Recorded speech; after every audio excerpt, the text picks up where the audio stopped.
नहीं, देखिए, खास करके मुजफ्फरपुर में पुलिस प्रशासन के तरफ से आए दिन कुछ न कुछ घटना हो रहा है। पुलिस प्रशासन जनता के लिए है और जब पुलिस वाला अपना जो काम है वो छोड़कर लोगों के साथ मारपीट करे, पैसा वसूली करे, लोगों का हत्या करे, तो ये दुखद है।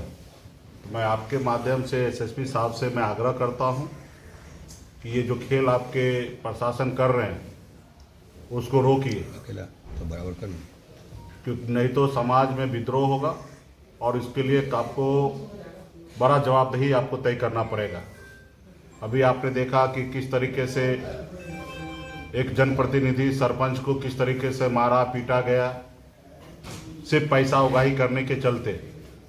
उसके बाद समाज ने आक्रोश हुआ, पहले तो उनको बचाने का कोशिश कर रहा था, जब समाज का दबाव हुआ तो उस जगह पे उनको सस्पेंड किया गया। लेकिन एसएसपी साहब कहेंगे कि 45 आदमी का नाम जो केस में है उनका नाम वापस लिए, 200 अज्ञात है उनको अपने नाम वापस लिया, या जो उन्होंने जो गलत किया उसके लिए उसके ऊपर कोई कार्रवाई आपने किया? नहीं किया। अभी आपने जो घटना एक आपके सामने में आ रहा है कि एक अपराधी को इनकाउंटर किया गया, दरअसल वो इनकाउंटर नहीं है, वो हत्या है। मैं दावे के साथ कहूँगा कि हमारे पास जो अपनी जानकारी प्राप्त हुआ अभी तक, उसमें मुझे स्पष्ट समझ में आ रहा है कि उनका हत्या किया गया, और सिर्फ वो समाज में विद्रोह ना हो इसलिए उनको शांत करने के लिए थाना अध्यक्ष को सस्पेंड किया गया। पहले तो इनको बचा रहा था। 17 तारीख को आप बताइए, एक आदमी गिरफ्तार करते हैं और एक आदमी को पेट में गोली लगने से वो जिंदा है, लेकिन पैर में गोली लगने से उसका मृत्यु हो गया। आपने उसको क्यों नहीं प्राइवेट हॉस्पिटल में इलाज कराया? सही से उनको खून क्यों नहीं उपलब्ध करा पाए? और इस तरीके से जो हो रहा है वो कहीं ना कहीं सही नहीं है।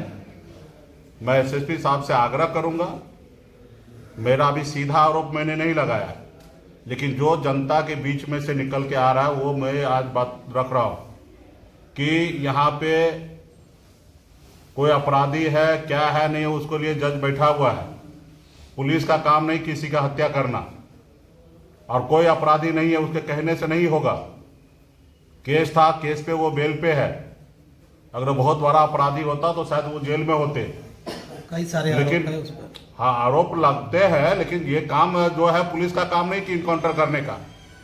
पुलिस का काम है उसको अरेस्ट करके उनको जज के सामने पेश करना। जज साहब का काम है उनको सजा देने का, ना ही कि पुलिस का काम है किसी का हत्या कर देना, झूठा ये लगा के कि वो अपराधी है, ये है वो है। ये पुलिस का काम नहीं है। उसको अगर गोली लगा पैर में तो उसको सही से उपचार होना चाहिए, इलाज होना चाहिए। सिर्फ निषाद समाज गुस्सा ना करे, विद्रोह ना करे, तो आपने सिर्फ एक दिखावा के लिए जहां सरपंच के साथ मारपीट हुआ उस थाना अध्यक्ष को आपने सस्पेंड किया, प्रभारी को सस्पेंड किया। तो ये साफ स्पष्ट हो रहा है कि निषाद समाज को टारगेट किया जा रहा है। और निषाद समाज कोई मूली नहीं है, गाजर नहीं है कि कोई यूं ही उखाड़ देगा। अब निषाद समाज जागरूक हो गया, गरीब पिछड़ा दलित सभी लोग जागरूक हो गया, सोशल मीडिया का समय आ गया। मैं आग्रह करूंगा एसपी साहब से कि घटना के बारे में स्पष्ट खुद प्रेस कॉन्फ्रेंस करके सारी जानकारी दिए, जनता के बीच में लाए कि किस तरीके से उनको, किस तरीके से उनके पैर में गोली लगा, किस तरीके से उनका हत्या हुआ, सारा चीज जांच करके और ये करे।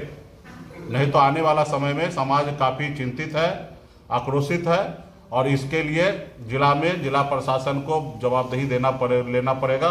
भविष्य में इसके लेके बहुत बड़ा कुछ होगा तो इसकी जवाबदेही जिला एसपी को, एसएसपी को लेना पड़ेगा। मैं यही आग्रह करने के लिए आया हूँ, क्योंकि हम लोग जो देख रहे हैं इसमें उनको इनकाउंटर नहीं किया गया है, हत्या किया गया। और ये हत्या पुलिस वाले का काम नहीं है कि हत्या करना। तो इसलिए अभी हमारा आग्रह है कि इसको सही से जांच करें। बड़ा आरोप आप लगा रहे हैं। 20 सालों में पहली बार हुआ है कि नीतीश कुमार जो है वो मुख्यमंत्री तो है लेकिन गृह मंत्री नहीं है। पहली बार बीजेपी के हाथों में कमाने गृह मंत्रालय। देखिए, नीतीश कुमार जी अस्वस्थ है ही नहीं तो क्या राज चलाएंगे? उनके हाथ में गृह मंत्रालय रहे या ना रहे उससे क्या फर्क पड़ता है? राज्य में इतना सारा चीज हो रहा है, उनको कुछ जानकारी ही नहीं है। पूरा बीजेपी यहाँ कंट्रोल कर रहा है सरकार को। हर महीना 500 करोड़ रुपया कमाना है, उसका उसमें जुटा हुआ है पूरा सरकार। चार्टर प्लेन में पैसा भर के दिल्ली भेजा जा रहा है। यहाँ बिहार थोड़े चला जा रहा है, बिहार को लूटा जा रहा है। सरकार बनाने के लिए राज्य का जनता का पैसा जनता में बांटकर सरकार बनाया जा रहा है। जनता थोड़े उनको वोट देना चाह रहा है। अगर वोट देना चाहता तो उनको तो कम से कम 60% वोट आना चाहिए। जिस हिसाब से 1.5 करोड़ हमारे माता बहन को जिस तरीके से पैसा उन्होंने 10,000 रुपया दिया, उनके पास 60% वोट आना चाहिए। तो ये जनता नहीं चाह रहा है, जनता तो उब चुका है एनडीए से। नहीं तो पिछली बार जितना वोट हमारे पास है उससे ज्यादा वोट हमारे पास आया, 2020 से ज्यादा वोट आया है। तो फिलहाल उस पर हम लोग चर्चा करेंगे।